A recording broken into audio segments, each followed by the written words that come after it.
welcome to the Marshaverse. This is a place in the rest of the universe where I come to make make sense. From the entertainment capital of the world, Las Vegas, Nevada, it's midnight in the Marshaverse, starring Marsha Warfield and her two sons, Stephen Roberts and Skillz Hudson as the problem child. Good evening. Welcome to Midnight in the Marshaverse. I'm Marsha. It's midnight, and this is that magic time of day between yesterday and tomorrow. That's right now, and opens the portal to magic of women. And we celebrate that and take advantage of it to bring you entertainment and news and opinionation. I made that word up just now. And we just want to talk to you, hang out, have a little fun, have a little cannabis and cognac as we do every week. And we welcome you. I say we because I have a couple of my regulars around my two sons. They'll be out in a minute. But we want you to enjoy whatever it is that makes you feel good. If you want to have some cookies and milk, or if you'd like to go in the kitchen and, reheat some of yesterday's pizza, do whatever you like. I like cannabis and cognac, especially this time of night. Once a week, take some time to have a weekly siesta, Anyway, this is like hanging out here is like, going over your auntie's house, the one who let you stay up late when you was little and snuck you stuff you weren't supposed to have and told you, shh, don't tell your mom. All right, I'm that auntie. And so I ain't gonna give you no children any of my weed and cognac. That's not happening. So don't infer that from anything I said. Young people, wait your turn. There are things you can't do until you get a certain age. Wait, it's worth it to wait. But I'm way past that. I'm extra grown. So, and it's legal. So we're going to do what we're going to do. This is a Stizzy cartridge and a Stizzy battery. They're proprietary. You have to use their stuff with their stuff. And that's fine. This is a premium jack that we're going to have. So join me if you like. Do whatever you like. Okay. Now, the thing you want to chase that with this week is a little Remy. Little Remy Martin. When in doubt, pull the Remy out. So we're going to have a little bit in a tulip glass because I like drinking cognac out of tulip. I like drinking cognac out of Dixie cups if I have to, but when I have my druthers, sometimes a nice tulip glass or a balloon or a champagne glass can work. This is what we're doing tonight.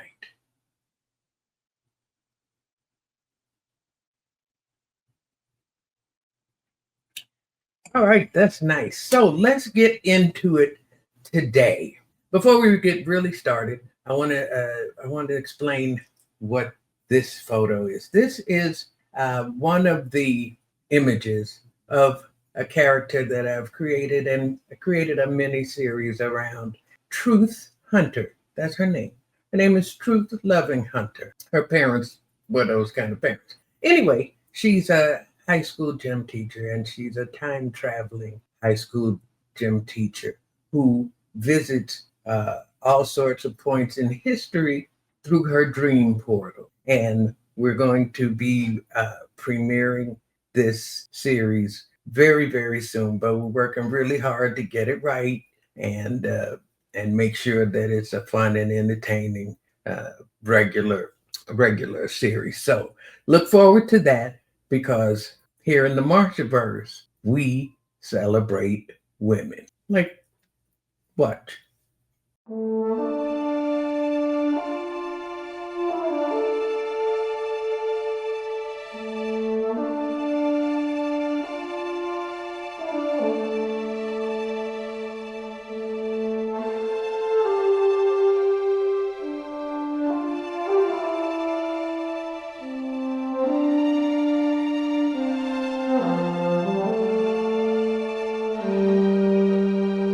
My name is Truth Hunter, and I am about to change the world. Join me in my adventures of a time-traveling gym teacher. You'll never know where my dreams may take us. Happy New Year! May it be filled with blessings. See, and we have these wonderful tools now. A lot of people are scared of AI and they're scared of, what it's going to do. And in the wrong hands, it can certainly wreak havoc on the whole world. But there's another side to everything. And with the right input and the right mindset to change things that ain't working right and to really embrace this technology, I think it can be a wonderful tool. And you have to understand it ain't going nowhere. Whether you like it or not, whether you get on the train or not, it's going to be here. And without everybody's input and point of view, it's only going to spew out things you don't want in the atmosphere. So use it, get comfortable with it. It's amazing. One of the things I love the best, it lets me draw. I can't draw. And even though I did this, but I can make ideas. I can share them with people. Like the idea for, one of the ideas for Truth Hunter, I came up with this little cartoon sketch. Don't laugh at my picture. This is the best I could do. But I came up with that. And then I can show it to somebody who knows what to do with it, and they can make this. So use the AI. Don't be scared of it, and argue with it when it says shit that you know to be wrong or to that it's filtered through a lens that ain't correct. Tell it that's not right. That's change. Help it learn so it can teach you correctly. Anyway, Midnight in the Marshaverse. We have another segment that I like to call comediosity. That's my philosophy because I'm a comedian. And one of the things that is really, prominent today is that the things that are happening in this country, with this administration, should be funny. If it wasn't true, it would be hilarious. It would be hilarious to know that the president of the United States tried to get a talk show canceled. The fuck? What is he doing watching late night TV? He has nothing ever sitting around eating Cheetos and cheeseburgers and what? Yeah, fuck that guy. Yeah, this is the president you want. But the people had spoken and they basically said, screw you, buddy. We want Kimmel. And so they brought Kimmel back. Now, Sinclair broadcasting this group, this what do you call it? Conservative, ultra conservative, mega billionaire company, family company, has decided to buy up all the TV stations and then dictate what will be allowed to be said in this country.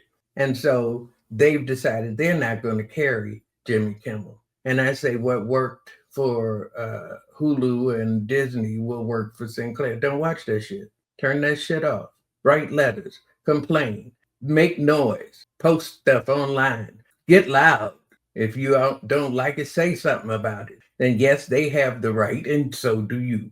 You have the right to vote with your dollars, to vote with your voice, and we need that more than anything right now. If you think you're helpless, you're not.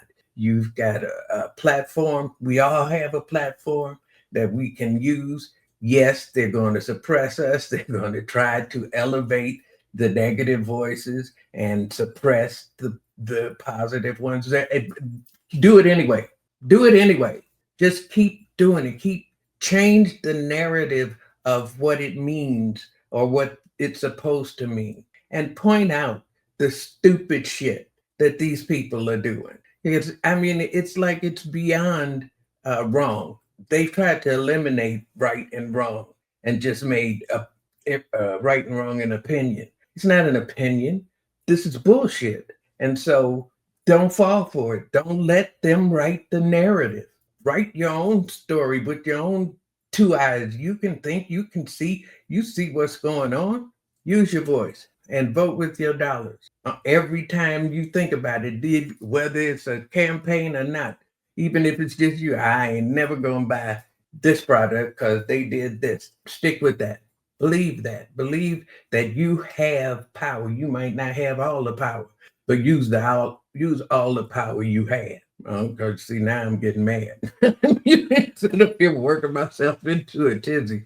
But I see so much that people can do and so easily if they don't believe the constant bullshit that's thrown at them. These people are all powerful. They're taking over this. They're doing that. You don't have a choice. You have a choice. Don't believe it. Don't buy the hype. If you have to go to court, go to court. If you have to call somebody, call somebody. If you have to holler outside, holler outside. Whatever you have to do. Yeah, I'm never going to go to that store. Don't go to that store. I think we ought to get together and do that. Get together and do that. Okay? You have more power than you know. And Jimmy Kimmel is a prime example. What else that's always going on? They should be funny, but it's not. You wake up in the morning every day, and the first thing you think is, what did Ding Dong Donnie Dimwit do today? Today, the day we're taping this show, even though nobody tapes, there's no. When's the last time you've seen some videotape? Anyway, we do this show on Tuesday nights, Wednesday morning, midnight, and so today, Ding Dong Donnie Dimwit went to the UN and decided to just piss on him. How he thinks these speeches are presidential, and how anybody hears them as worthy of anything but mockery is amazing, and it's what makes this not funny. The fact that you actually believe this, you actually believe anything he says. He cussed the UN out for having crappy equipment. The elevator didn't work. Soon as he got on it, the escalator stopped working, and his teleprompter wasn't working. And come to find out, it's his own people did it. And you can't convince me that they didn't do it on purpose. That people are constantly voting with whatever power they have, and it doesn't get mentioned. It gets talked about like it's a conspiracy theory, but it wasn't no conspiracy theory to his little pitiful parade. The people in the parade didn't want it to be any better. They know how to put on a spit shine parade. They didn't. So people are expressing their displeasure in a lot of ways that doesn't get talked about enough because the social media companies and the media companies and even the local media companies like Sinclair are all on the right side, and they're not telling you the truth. So you have to do a little more dig and find your own, take from whatever the objective news sources are and think for yourself and stop letting these people tell you bullshit, because he's standing at the podium at the UN going, I put a bid in to build this place. What? The world is not for sale, and the world is not, you're not the king of, he's a joke. I figure if we're all going to go to Alligator Alcatraz or something, I might as well say what's on my mind. He's a joke. He's been a joke. He was a joke when he was a WWE running around fighting other old men. He's a crook. He's also not really, he wasn't very coherent in that speech. And when you compare it to the way the media, I call it a news cyclone. We don't have news cycles anymore. We have news cyclones with all kind of stories whirling around, so you can't really pay attention to any of them. But Biden got just beat up for months by the media for having a bad debate. Trump's debate wasn't any better. And since then, he's gotten to the point where he walks up to the podium and basically goes, baby, baby, baby, baby. And the right goes, yeah, that's our guy. It's the silliest thing.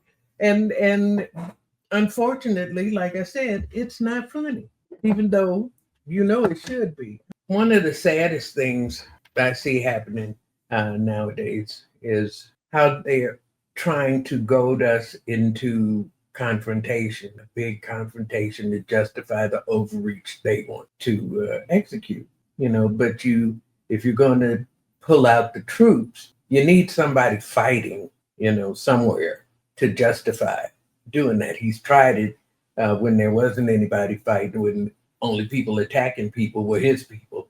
But now that doesn't really work, and it doesn't serve to ignite the religious race war that he's hoping for, so he can stand on the tank and go to victory. It's not going to happen. Nobody wants that. He's going to, at best, which is not at best, which is at worst, but the best he's going to be doing is what he's doing, attacking innocent people and trying to make it look like they're criminals. But the only criminal is him. He's a criminal, and he's got pedophile cases being.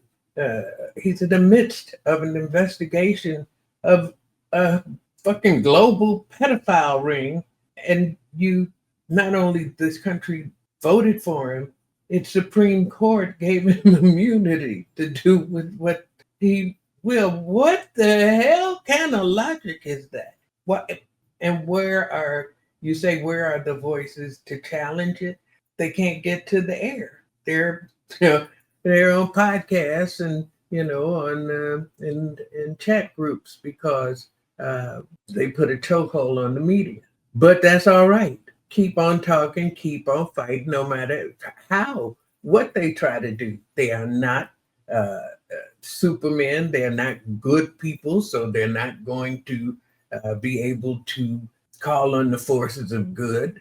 Anything they do is going to be evil and wrong because it's all greed and ego-based. The humanity aspect that this country has never really embraced. Any country that has chattel slavery and fights a war, you fight a war. There people going around going, well, only 2% of people own slaves. Then why did the rest of y'all fight a war?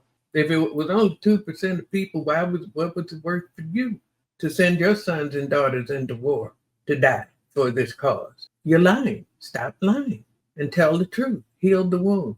There's a lot of wounds, and you got to be woke to start working on them. And you got to be, I'm sorry to say, a damn fool to let somebody tell you not to be woke. That's the stupidest shit I've ever heard. How you gonna let somebody tell you that being woke is a bad thing? Go, no, don't wake up. Go back to sleep. Let me handle it. And you go, yeah. The fuck is wrong with you? It's not about, putting people down or hating on people. The people who are in opposition to what's going on now have never tried to really take over this country. Don't nobody want to. Just want it to be fair. Just want it to be humane. Live and let live. Let people do. And if you weren't so worried about greed and about getting yours, take it, somebody's going to take mine.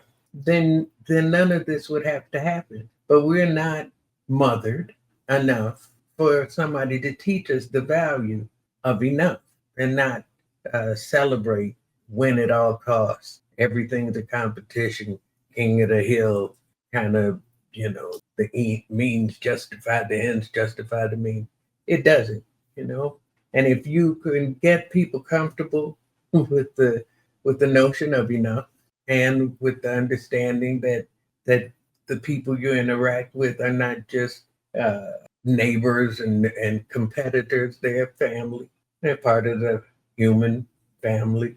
If you can get to enough and family, we don't have the problems that we have. But that's like, to say that has been designated as wimpy. It's less than manly. It's less than, it's weak. And it's not. It takes tremendous strength to care and to publicly say, I have enough. You might have a little more, but maybe more is what you need to have enough. for you. It might be 9 of y'all. It's one of me. It's not about, dollar signs and all that kind of stuff. Let's get to thinking about how do we get to be what the fucking name of the country is. United States. We've never been United States because we've never seen everybody as human. We've never been satisfied with having enough. So that's my little rant for right now. And so it's time for me to introduce our guest for this week.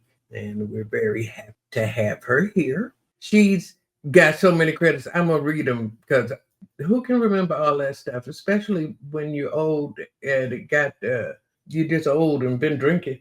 So anyway, she is a political strategist, communications expert, journalist, and advocate for racial justice and LGBTQ plus rights. She's known for the Ed Buck investigation. I think we'll talk about that when she gets out here. Political disruption as a delegate to the LA County Democratic Party. And she's a media consultant, a media commentator. She writes about race and politics and pop culture and justice. She's been featured in the Advocate Out magazine and Los Angeles Sentinel, where she runs her own site, iamjasmyne.com. So, with all that, I know you would like me. We just can't wait. Please welcome our special guest, Jasmyne Cannick. Hello, how are you?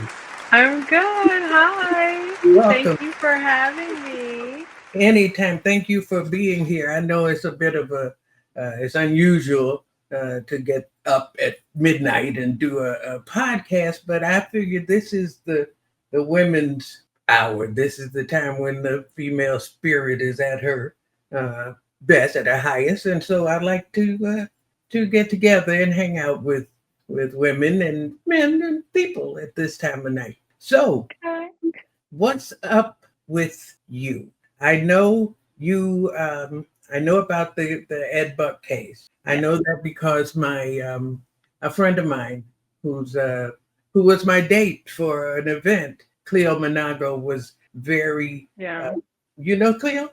I know Cleo. Okay, he was very much my griot drumbeat as far as information about that case.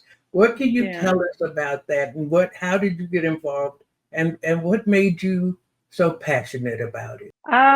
Okay, so for folks who don't know, Ed Buck was a white gay man in West Hollywood who was very politically connected, who liked to pick up homeless Black gay men and shoot them up full of meth.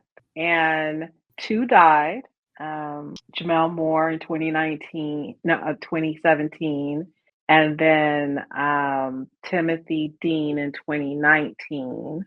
One almost died, Dane Brown, in 2019 before he was finally arrested. But in that time, dozens and dozens of Black men stepped forward and said, "Let me tell you about this man." Okay. And it took a lot of fighting and a lot of drum beating to get authorities to want to pay attention.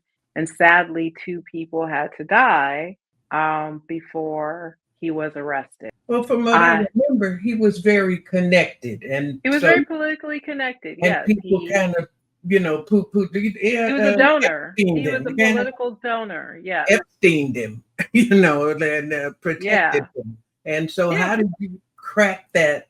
That net that they put around him, their safety net. Well, first of all, I operate in that same world. So I'm a political strategist. I've worked in Congress. I've worked for 5 mayors. I've worked in the state legislature. I've ran campaigns up and down the state. So we kind of knew a lot of the same people. And I only mention that because for me and the person that I am, I was able to tap into sort of all of my circles. Okay. My journalism circles, my media work, my political circles, my community work, and bring it all together. But again, I mean, so let me just also say this. I got involved in this because Jamel Moore's mother needed some help. And from there, I don't know, I wrote an article about it. Folks started coming forward and we started putting the pieces together, and it got bigger and bigger and bigger. It is not over. It's funny that people think just because they don't hear about a case in the news, they think it's over. They think if someone went to prison, that it's over. It is not over. We have trials coming up still. Lots of things still going on. And I very rarely talk about it on social media, only when there's something significant, because most people don't understand the ins and outs of court cases, civil cases versus criminal cases, and just all the different things that are going on. Last year, unfortunately, we lost another one of his victims. Dane Brown sadly died in South LA on election day last year. Yeah, on election day. But we're still fighting. And the community that rallied around wanting to make sure that this man was brought to justice was phenomenal. It took a lot of work. The media didn't want to report on it. Politicians wanted to look the other way. No one wanted to. Very few people wanted to return their money. I always give a shout out to Karen Bass, my mayor, my friend, my sister, because she was the first one to give her money back when she realized that Ed Buck had donated to her. But it was well worth the fight. I'd do it all over again. I spent, let's see, it's 2025, and I started on this in 2017, and I'm still working on it. Hopefully we'll get a television show or a documentary. I'm working on a documentary now, but hopefully we'll get some more exposure to him and all the Ed Bucks, because he is the only one. He ain't the only white man with a penchant for Black men and wanting to use his money to take advantage of folks. That's something that definitely needs to be talked about in this country. But it was a righteous fight. It's funny that I've done so much in my life, but I guess this is that's the one case people always bring my name up with, and it's like, okay, I think it's important. I think it's important, and I'm glad you explained so people can be aware of what's going on. But on another note, how did you get involved in the work you do, period? How did you get started? What motivated you to want to be in politics and advocacy? I didn't want to be in politics. I kind of stumbled into it. I got my first political job from Mervyn Dimely, the legend Mervyn Dimely, back when he did his second stint in the legislature. And folks, if you don't know who Mervyn Dimely is, you should definitely look him up. He didn't know this little Black girl from nobody, but he made me his press secretary.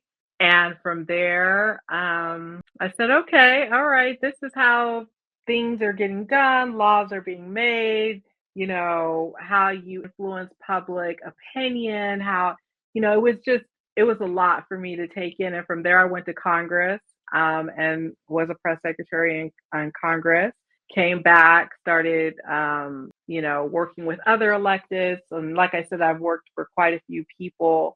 But at the end of the day, for me, what I love about what I do, and I do a lot, and I don't make any apologies for any of that. Like, I think it's funny, like when white people have 3 different jobs, it's okay. But when a Black woman is doing a lot, it's like, are you Jamaican? Are you this? Why do you do so much? I do so much because I got so many bills. I do so much because I have one life, and this is not a dress rehearsal. And why should we not follow our dreams or our passions or get involved? So, I work in politics, but I also do a lot of community work. And I've been on the air a lot, and I still do a lot of stuff in the news and on the air, because these are all things that I'm super passionate about, especially stories that need to be told that don't get told. I mean, we are living in a very interesting time right now, let me tell you. Yes, we are. So, yes, we are. And so there's a lot to talk about, right? And there's a lot to do. But for me, everything is just centered around sort of doing the right thing, not being selfish and thinking more community minded, and like how I can be helpful. Why do I think I need to be helpful? I don't know. I really don't know. I was thinking about it when I was driving around in my car yesterday because it's very depressing to me to drive around LA and see so many unhoused Black people, not having good days. And I remember thinking, how can you drive around this city and see all of this and not feel bad for people and not want to help and help is different things. Sometimes help is being the lawmaker that changes the laws. Sometimes help is being the person that passes out the free food or the free water. There's all different ways to help. I tell people that all the time. Like, not every role is a starring role. Some are support roles, but there are roles that people just need to jump into and get into. And if this administration that we are currently forced to live under has taught me nothing else, it has taught me that we do need each other. We absolutely do need each other. And we're going to have to figure it out together if we are to survive it and not repeat it again. Okay, well, on that point, I believe that we are in a time where we've reached the last gasps of the patriarchy, and they know these are the last gasps. So they are digging in, as hard as they can. And I think that one of the things we have to do is empower women with their own empowerment and help them realize that they have the means and the strength and the wherewithal to change this, and that also is a fear of the patriarchy. I think there's nothing that frightens them more than empowered Black women, because we've been able to see the whole picture. We've been able to see the collaborators on the masculine side, on the female side, and we've been able to watch and see exactly what needs to be done. And to that point, I think we need to mother this country. This country is very fathered, and that's very authoritative and very disciplinary and very whatever. And the reality is that we need to elevate our thought processes above that, and tap into our humanity. What would you say is the thing we collectively need to do first? I mean, what do we need to do first? I mean, the first thing we need to do is get rid of these fools in the White House. That's the first thing. Well, first we got to figure out who we is. Who is absolutely. We? And that's real talk too. I mean, I am a woman of a certain age, and I am my grandmother's granddaughter. Okay. And one of the things about me is I have a lot of self-respect, and I carry myself like I have some self-respect. So when you talk about what we need to do for ourselves, I see some crazy things on social media in the name of being a woman. Yes. And I know, people like to say, oh, you're just old-fashioned. No, I don't know if that's just being old-fashioned, but we need to figure it out. Like, if we want to be respected, if we want to be taken seriously, not just by others, but even by amongst our own, we as women have to get it together. Like, you can't, out of one side of your mouth, do and say certain things and then expect other people to just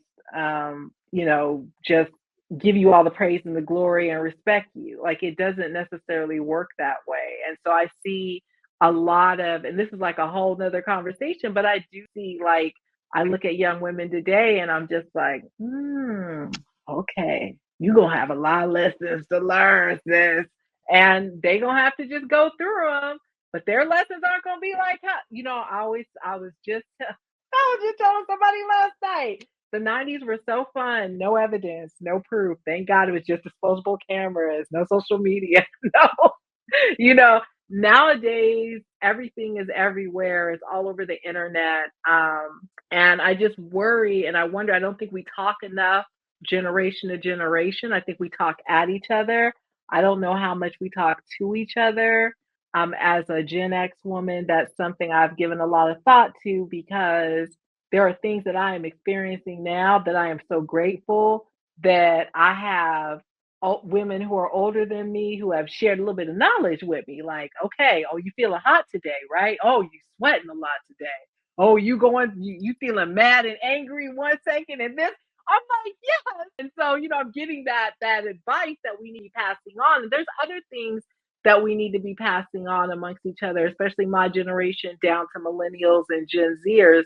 And I just don't see us as women having those types of conversations that we definitely should be having, because I think it's helpful, right, for folks to know certain things so maybe they don't make the same mistakes that we made, right?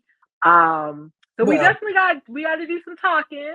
We need to do some healing. First, we got to get rid of all the racists, okay? Because just because we women don't mean that we don't have some racist women. We all know the Karens and pick a name, right? So there's a lot of work that needs to be done out there. I think a lot of it starts with just having conversations and not yelling at each other, but like actually having a conversation, being quiet and listening. I think that's for everybody, but for women, as a boomer myself, I think that it's incumbent upon me to show people their own beauty. And we don't do that enough. We don't celebrate. I see I'm on social media a lot, and I see these young people that are amazing. They are amazing. They are doing amazing things, and they want to do more.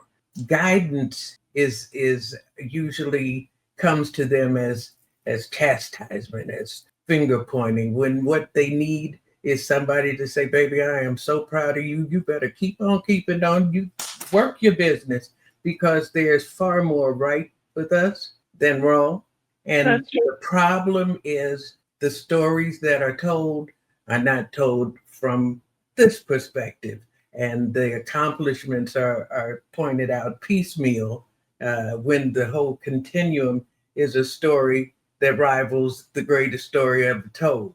And if we can all focus in on that uplift, on that, yeah, baby, you go ahead. I can't run the race, but I can stand back here and be ready with the towel and everything you need, because what they need more than anything is love.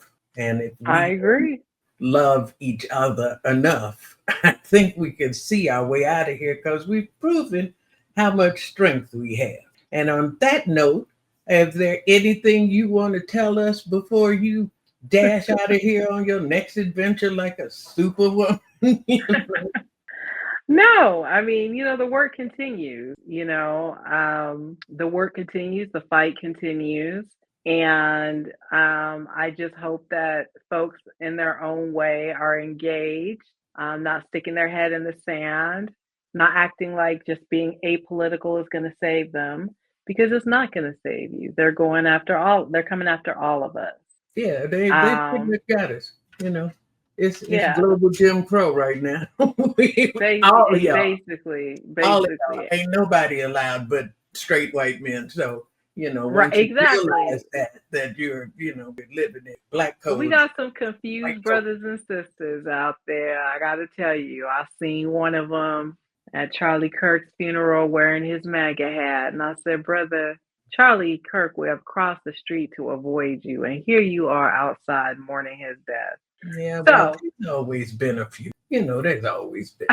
But there has. You're right. Let's focus on the ones who really want to, and there's so many that really want to, and they are. It ain't enough aunties saying yes, baby, yes, yes, yes, baby. And so, if ever you need the boomer cheerleader, supporter, auntie, mama, just to hang out with, talk to, whatever, I volunteer. I am here. That's beautiful. And I appreciate that. And I'll take you up on that. I have to make sure we get you invited to Stonewall's 50th anniversary in November, and see if you can come out and celebrate with us. I appreciate you for doing this and doing what you're doing. I mean, we all need these moments of hope and love and joy in such a dark, bleak world right now. So I definitely really appreciate that. And for just uplifting women. I mean, this is the first time in my adult life that I can remember that that I felt like I was that I was, I didn't grow up during my grandmother's time. So there were things that I have not experienced in my life. Of course, I've experienced being Black and I've experienced being a Black woman. But this is a time in my life where I can really feel the hatred of women in general in this country. And so I appreciate We were you making these misogynists before we spaces. were sexist. I mean, before we were racist. They Yeah. figured out how to be racist based on that way they treated women. And Right. that goes back millennia. But Yeah. we have the technology. We have the wherewithal. We are the life givers. We are the goddess. We are the life givers. We are umbilically connected to our you can't call them subjects, but the closest thing to God you're gonna find is the one who birthed you, whose genes still heal inside your body. So I want to celebrate that and get back to where we put women in their righteous place. And thank you for that. As leaders of our communities and families, and change the family structure definition. You can have a family, don't have to have any particular kind of people in it, gay, straight, Black, white, men, whatever. Family is family, and that's the place where you go to get your heart filled. So Absolutely. Thank you for all you do, and anytime you need, or want to hang out and talk with us in the midnight, and just chit chat and kiki and all that kind of stuff, we can do that too. But I know you got a flight to catch. I know you got things to do, and we appreciate you taking the time out of your day to spend a little of it with us. Of course. Thank you so much for having me, and thank you for doing this. And I really appreciate you. Thank you. Likewise. Take care. Have a good trip. Thank you. Good night. All right, now it's time to introduce my two sons. That was a wonderful interview we just had, and thank you, Jasmine, again for staying up with us and squeezing us in between your joints around the country. All the best to you. Anyway, but now it's time to introduce my youngest. He wasn't with us last week, and he might be a little bit under the weather this week, but he's a trooper and he's here with us. Why don't you watch a little bit of video and see what he's all about?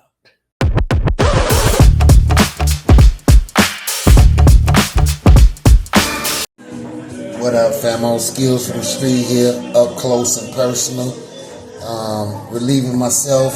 And as you can hear, people in the background out there singing karaoke. They living their best life. They can't sing, but they living their best life. There's nothing wrong with that. Live your best life. Let me wash my hands. Y'all have a good one. I'm out. Okay.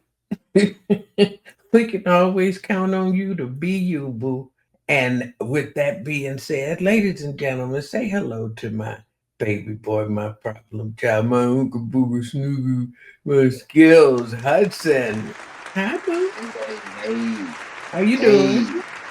Why don't you lean into that and go, welcome to the dark side. Hey, Mom. Hey, honey, how you feeling? With my hands, I'm feeling pretty good. Well, just because you did that joke, I'm going to bring your brother out right now. My oldest son, who produces this show, so if it's all messed up, it's his fault.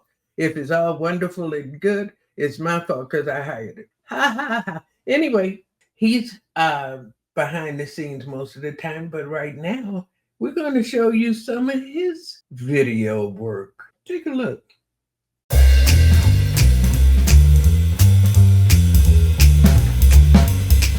Hi there, everybody. It's Stephen Roberts, and guess what? It's time again for some gay mansplaining. That's what I'm here for. Last week, we talked about the phone. What is the phone for?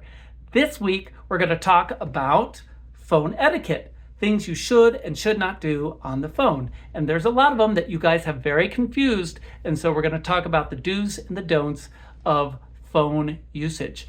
First of all, we have to remember, number one rule is the phone is not for taking calls or making calls. No, it's for avoiding people. Yes, like creditors, that's a big one, or mother-in-laws, things like that. Remember, this is a gap, not a bridge, okay? Be careful in social media. You want to be very, very careful. And not just about giving your name out or who you are. You should have lots of fake names out there. But another thing that you should have is very, very conservative responses to people. For instance, don't be too liberal with the vegetable and fruit emojis. People will get the wrong idea. You need to be very, very careful with those particular emojis. Also, do not be too liberal with the thumbs up. People get very bent out of shape. They ask you something, they tell you something to do, and you put up a thumb emoji, and then they get all pissed like you're being a smart ass or you don't want to hear it from them, so fine. This can mean fine, fuck you, fine, I'll do it, whatever. This can mean whatever. Be very careful. Just be careful. I know it's happened to you, so try to remember how it would feel if you got a smiley face on your message. It might piss you off a little bit. Okay, and also you need to change your number every 6 months or whenever a creditor finds out where your phone number is, okay? So be changing that phone number as constantly as possible, and you'll stop getting calls from family members and bosses and things like that. It'll be great. You'll love it. Also, don't be afraid to ghost. It's normal. It's the way the world works. It's a natural human response to just disappear. So don't be afraid to ghost. Ghost anybody you can. Ghost whenever you want. Just trust your judgment, Okay, and then also, don't be calling people. Don't be calling people. You're giving the wrong message. If you call people, they're going to call you back. You don't want that. No, don't call people, especially don't call anybody who might use your phone number against you. Then you got to change your phone number again. Be careful with that. And don't be talking on the phone. Don't be talking on the phone, especially in public. Like at the doctor's office, nobody wants to hear you tell somebody to put your pot roast in the oven at 6 o'clock. Nobody wants that. Yeah, nobody wants you to shouting at your kids that they better behave or you're not taking them to Chuck E. Cheese's or whatever. No talking on the phone, period, really, but in public especially. So those are some tips. That's the etiquette everybody tries to follow. Now you know, so no more excuses. That was Stephen. We started with him ranting. Just now he just gay mansplaining. Anyway, bring him out. Say hello. Say hi to my oldest son, Stephen Roberts. Hello. Where'd you get the hat? I got this hat from Provincetown. There's an artist in Provincetown who does art in gaffer's tape. And this is he takes different cities and he abbreviates their name. So I got this in Provincetown. Yeah. And he creates it only in right angles. So there's one for every major town, and he's got some great artwork for different P-Town towns. could mean a lot of things. What does? P-Town, it could. P-Town can mean a lot of things. A lot of things Provincetown could mean, yeah, well, okay, you take all the fun out of the J. In my house, P-Town means something completely different. Yeah, mine too. Anyway, I was surfing the internet. Yes. And, as I like to do a lot. And I came across a video of a man explaining why cartoon characters wear white gloves. Let's look at a little bit of that.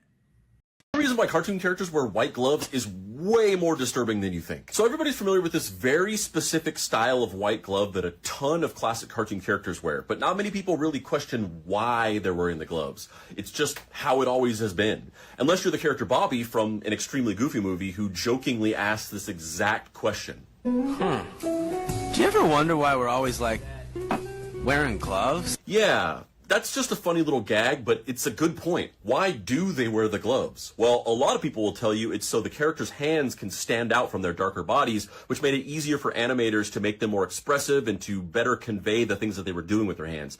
And while that's technically true, it's only half of the story, and it leaves out a very important and very disturbing detail. Cartoon characters wear white gloves so that their hands stand out against their black bodies because blackface minstrel actors from the 1920s and 30s wore white gloves so that their hands would stand out against the black paint on their faces. Because many early cartoon characters like Mickey Mouse, Felix the Cat, Bimbo the Dog, and Bosco were blackface minstrel characters. That's right, Mickey Mouse was originally intended to be a parody or an homage to vaudeville blackface actors. You see, in the early days of cartoon animation, before TV existed or they were even being regularly played in movie theaters, animators like Winsor McCay, creator of Little Nemo, would take their cartoons on tour with vaudeville shows and literally project them on stage on a screen. They would even sometimes interact with their animations. And the most popular part of these vaudeville touring shows was the blackface minstrel act.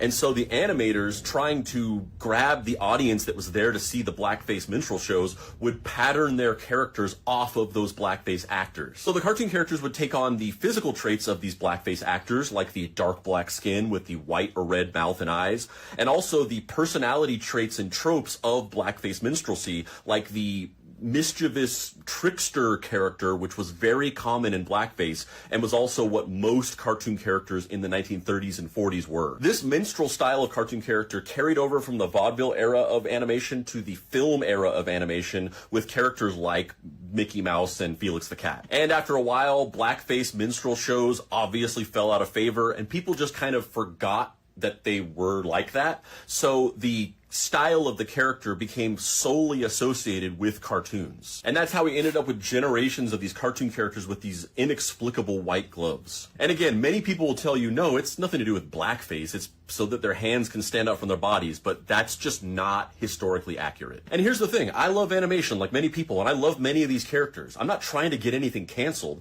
I just think it's important to be aware of these things. And real quick, if you like my videos and you want to see more in-depth writing from me, you can do that here. So, did you know that our cartoon characters, early cartoon characters, and some of the later ones were built on minstrel shows? Skillz? Yep. I didn't know that, Ma. No? No. You never wondered why Bugs Bunny, sometimes his face would blow up, turn black, and he'd go, yeah, boo, boo, boo, and turn into a minstrel.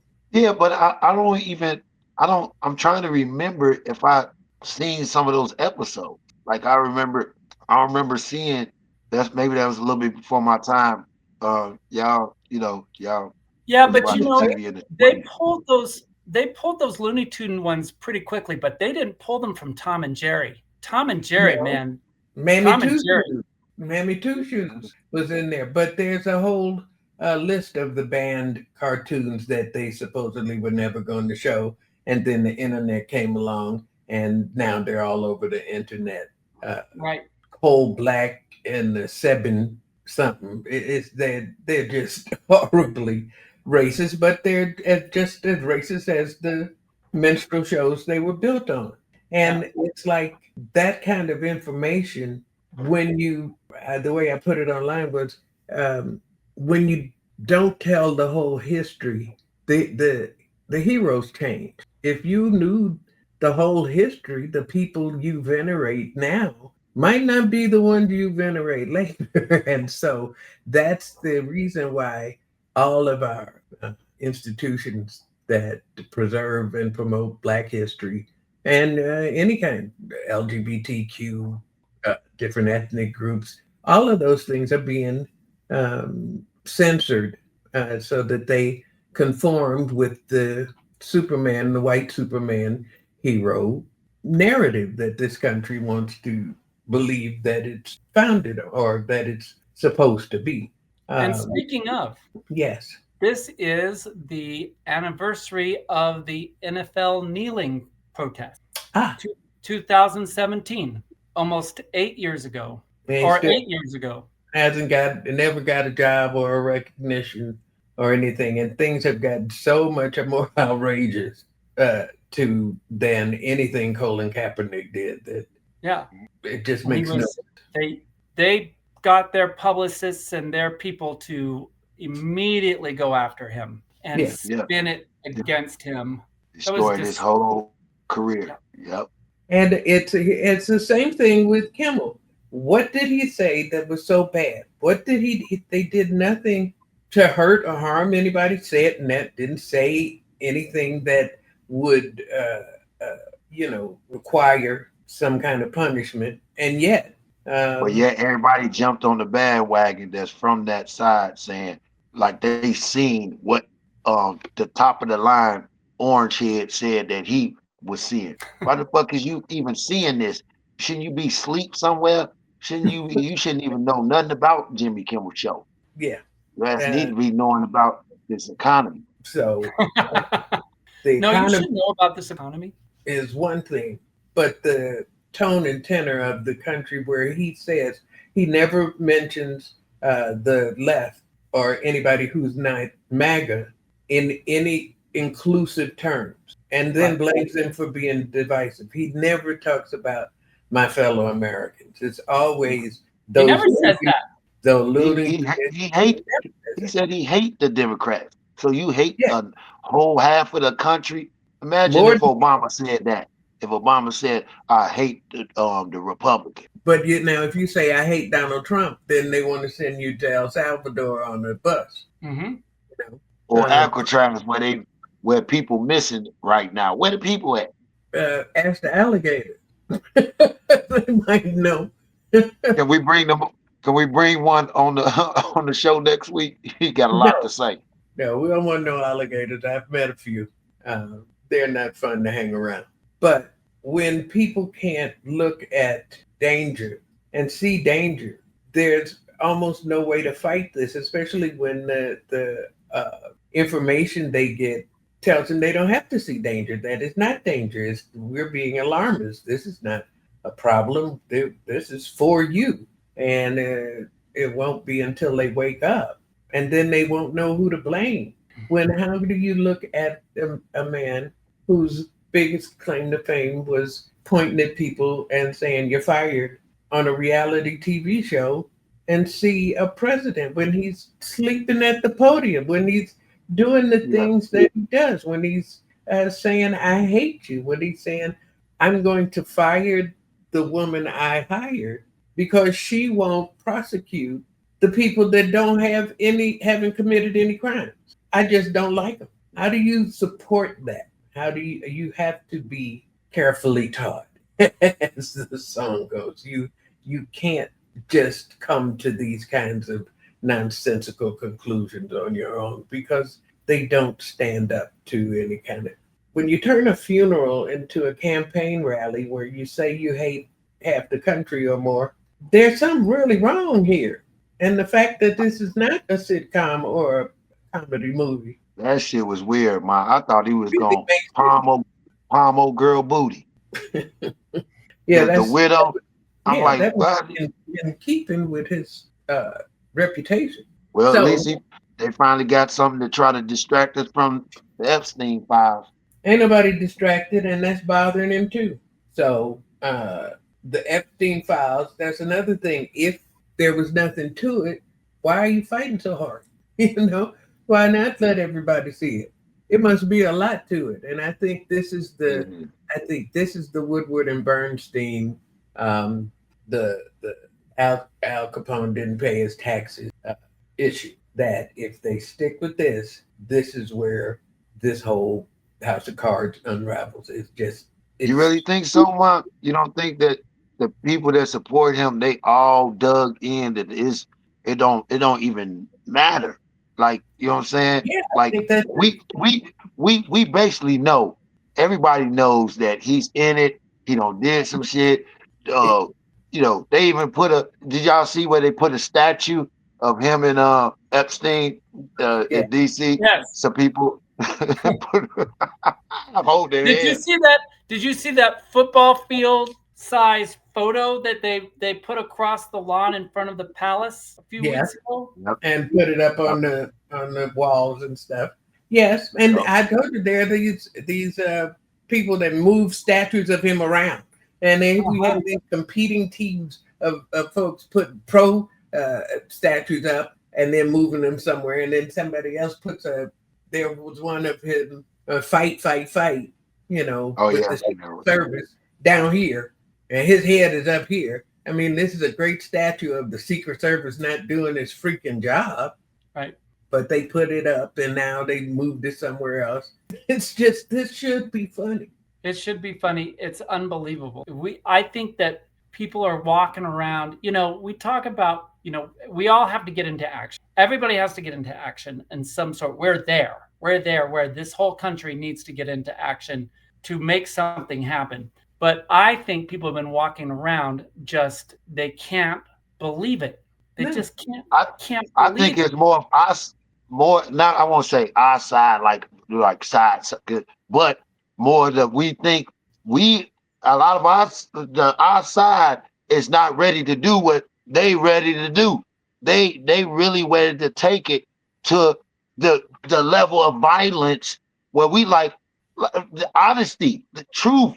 The shit is okay if you want to support this, but the honesty and truth is right there. The truth and honesty don't mean shit. Well, got nothing to do. Even fair play. Even fair play. Right. You're like, because we're fair play, and they're like, well, we're just going to skip Obama's turn to pick a Supreme Court justice. And we're just going to skip your need to tally votes correctly or to, you know, just go on and on and on and all the things that they've done where they've just skipped it or they have done it their way or they have just been so aggressively reactive that everybody backs up. But then when it's their turn to, you know, do where they've done something wrong, they're like, we're going to do it again. Yeah. Freedom of speech. Dude came out tonight on his Twitter before Jimmy aired saying, oh, he ready to, should he look into suing ABC? You know what I'm saying? But y'all own the freedom of speech. Y'all say y'all don't want shit canceled. What's the name? But your president is the main one trying to cancel out everybody that don't agree with him, that don't want to kiss his ass. You can't out asshole. They got that down pat. You know, so when you say, well, we need to fight back, is the heart. First of all, it's not in your nature to be an asshole to that degree. And so or to think like one. No, so you can't win that way. And first of all, you can't win as long as you're seeing a competition. Yeah. Because this is not a competition. It's like if you go back to the old days where British soldiers stood up and fired at each other.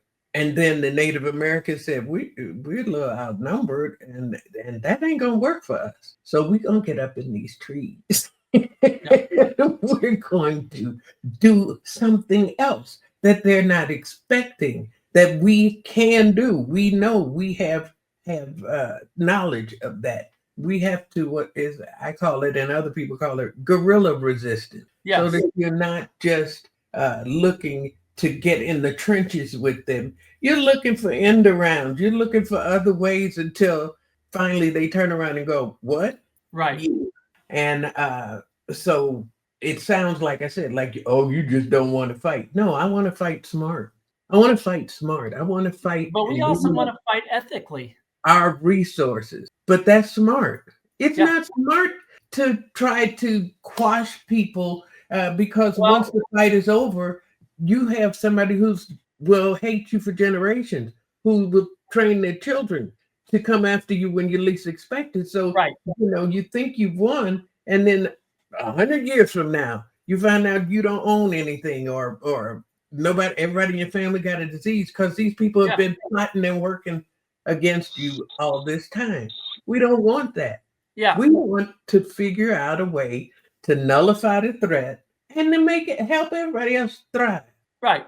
So we have to change our mindsets and get out of this this macho chest bumping kind of way of thinking because they got that on lock. Wasn't Reverend King really good at that? Wasn't he great at that? Yes, Yeah. we have to figure out other ways. You know? I would like to. They knew they weren't going to get into shootouts, and that's not smart. But they came up with smart ways to counter the things that they're up against, and that's been the history of Black resistance in this country since day one. Okay, you've closed this down, that down, but you think you've locked me into this, but we're going to figure out a way. And we're going to figure out a way. And we figured out a way all the way to the fucking White House from the slave ship. So we have to stop thinking about how we're taught from the winner's point of view, and look back and go, wait a minute, how did we get here? We didn't get here by accident, and we didn't get here by asking nobody. We didn't get here by nobody freed us. Right. And once you look back through that lens, you empower yourself. You empower a whole bunch of people. Just like just getting Kimmel back on the air has empowered people who thought they didn't have any power at all. And right. So now people are saying, oh, okay, all right. And so grand juries are not bringing indictments on bullshit. They're like, oh no, we don't have to. We can, the law allows us to make our own decisions. And so they want you to think you're helpless. But we don't come from helpless, or we wouldn't be here. I would like to steer to a side subject that's related to this, but it's kind of a side subject, if you don't mind. I don't mind. I was thinking about this today. One of the things that I think everybody has noticed over the several years that we've really, really had social media is that people, really have become mean. People have really become mean.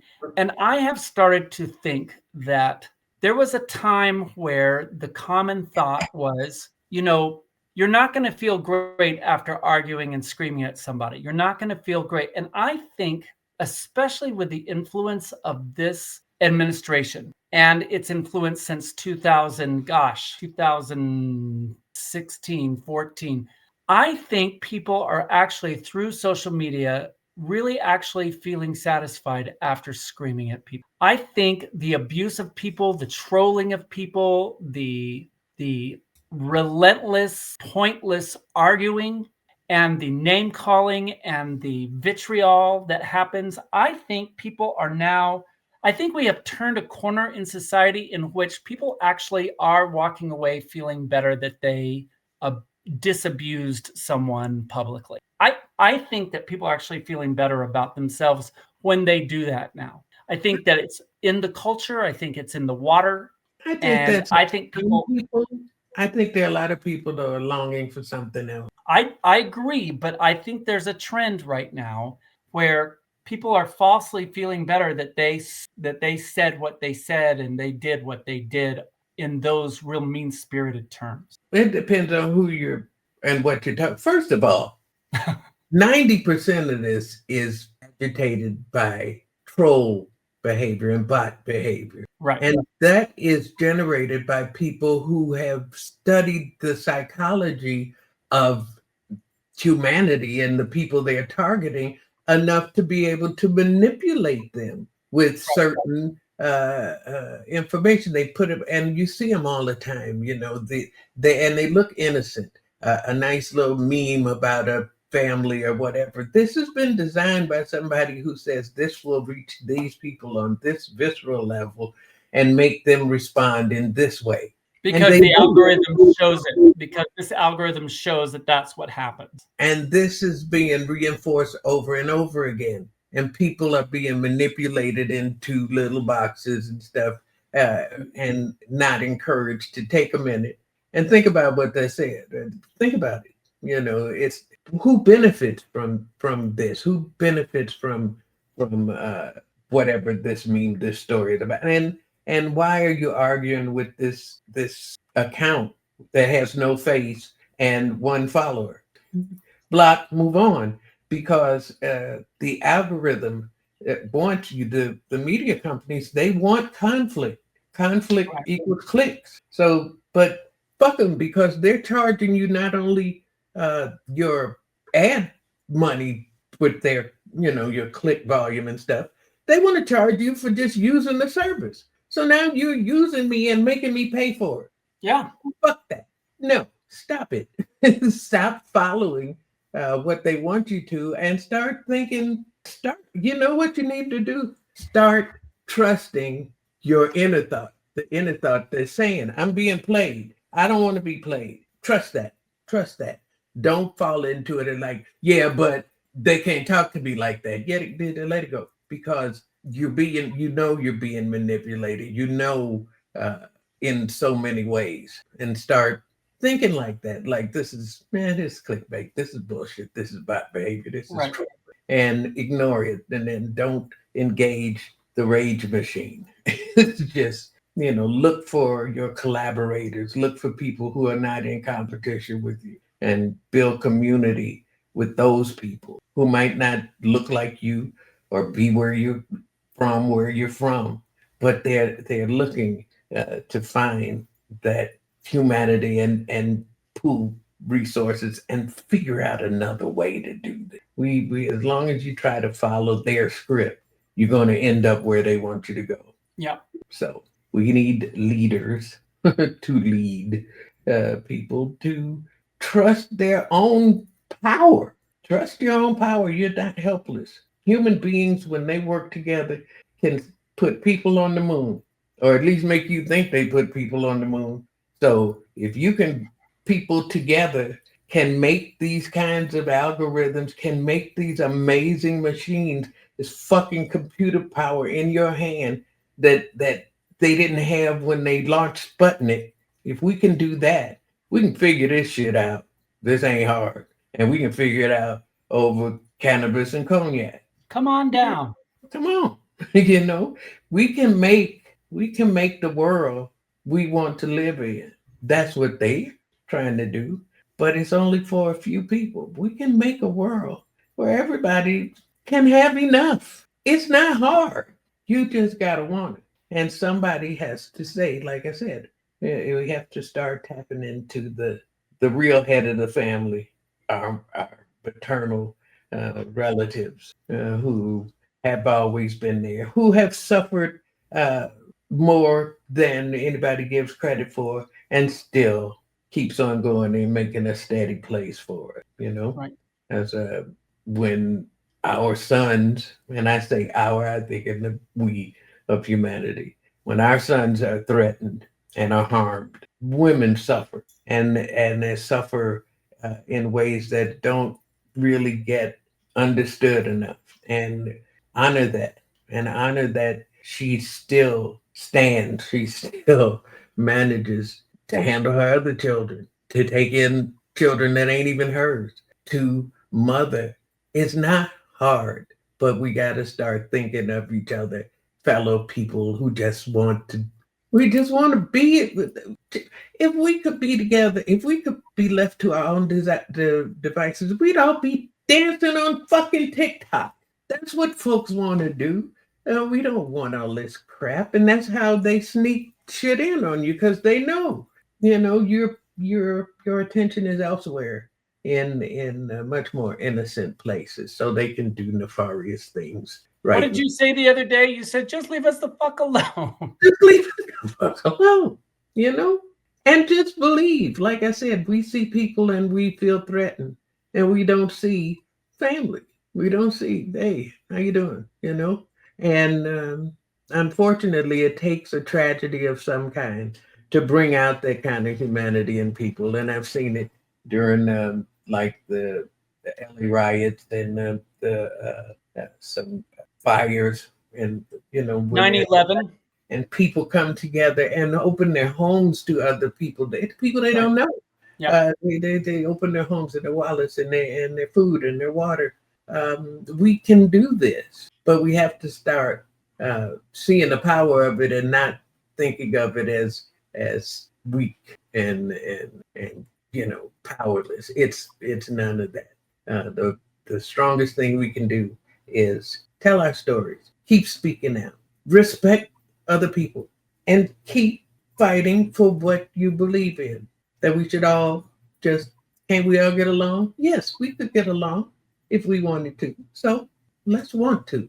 And that's my rant for today. I want to thank everybody for being here. I want y'all to look forward to Truth Hunter. I think it's going to be so much fun once we get it done. Truth Hunter, The Adventures of a Time-Traveling Gym Teacher. It's going to be good. And, there was a video I posted today about hip hop. Babatunde, I can't think of his hip hop. Played a video. So I love Mos Def. Mighty Mos, Yasin Bey, monster lyricist, buttery flow. She spot me like paparazzi. Shot me a glance in that Catwoman stance with her fat booty pants. Hot damn. He's also one of the architects of the culture. But there's one line in one of his songs that has been driving me crazy for years. On the second track of his first album, Black on Both Sides, the track is called Hip Hop. He says, you know the motto, stay fluid even in staccato. Now, staccato is when a note is sung or played sharply and detached. So instead of, oh, you get, So, as he says, stay fluid even in staccato makes sense. It's actually something music teachers have been telling their students since forever. But he said stay fluid even in staccato, but there is a word for the fluid part that I know he knows. The opposite of staccato is legato. You know the motto, stay legato even in staccato. It was right there. Now, I'm not Mos Def. I'm not even a lot of deaf. I'm kind of deaf. So there's probably a reason he did it that I don't understand yet. But until then, you know the motto, stay legato even in staccato. Mos Def, full-blooded, full throttles, right there. So Whoa. basically, Really cool. What he says is that Mos Def should have used legato in one of his rhymes, and he didn't. And when you see him, and you know he's an opera singing hip hop fan. He's really fun to follow. But I love the conversation that people were having, how the wordplay and the music play interacted in the conversation. It was just a fun kind of thing. I want y'all to like, share, subscribe. I want you to understand that we can't do this without you, and we appreciate you, but we want to keep on doing so. Please tell a friend, leave a comment. If you have a suggestion, we don't really want to hear it, but we leave it anyway. And come back and visit with us. And if you like auntie music, you know the kind of music that your auntie played when she let you stay up late and eat pizza.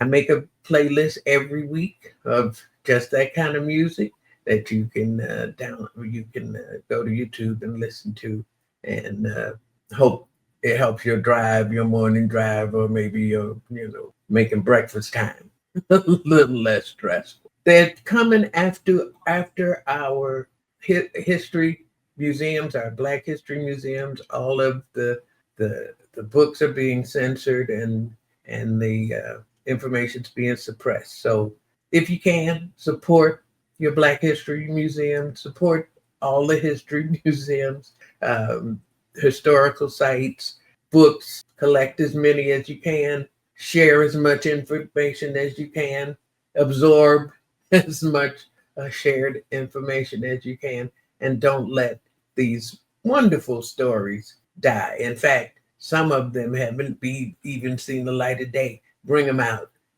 There are some wonderful stories about people you don't hear about all the time. And with that being said, gentlemen, where are y'all gonna be this week that people can come see you? Stephen? Well, you can see me coming up in October. I'll be all over the puppetry of the penis at Erotic Heritage Museum here in Las Vegas. And you can also find out what my other dates are on StephenRobertsComedian.com. Okay, well, look for Stephen. He's very funny. And so is my baby boy. Where are you going to be coming up soon?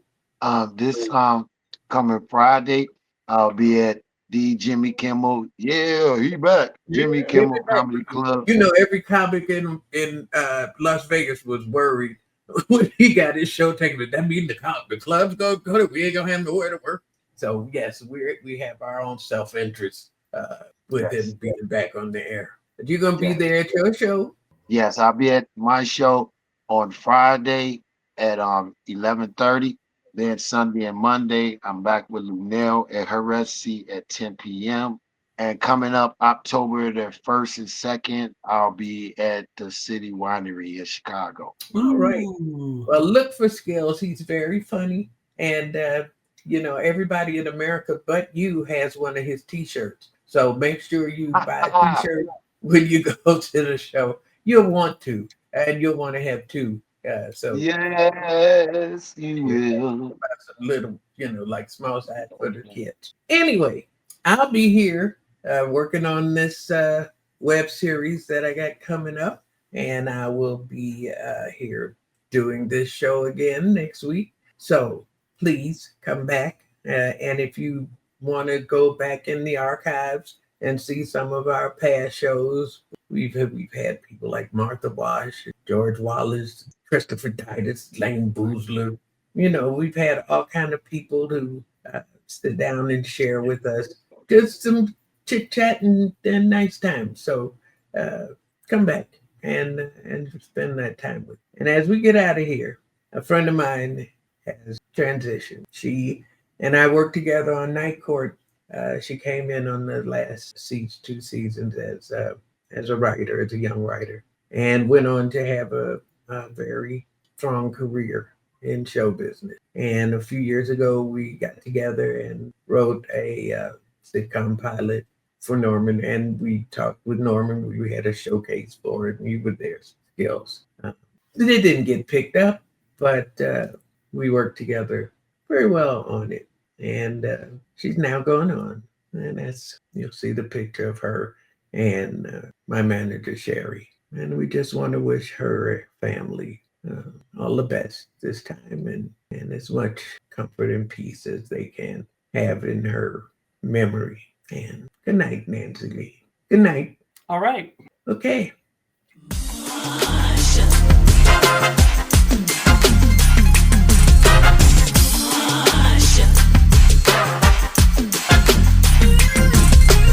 She got away, no one can do it like that. Her own style, no one can wear that hat. Hey, don't you know that the queen is back? She's back, she's back. She withstands the test of time. When it comes to strength, she comes to mind. Knock it down, she gets back up again and again.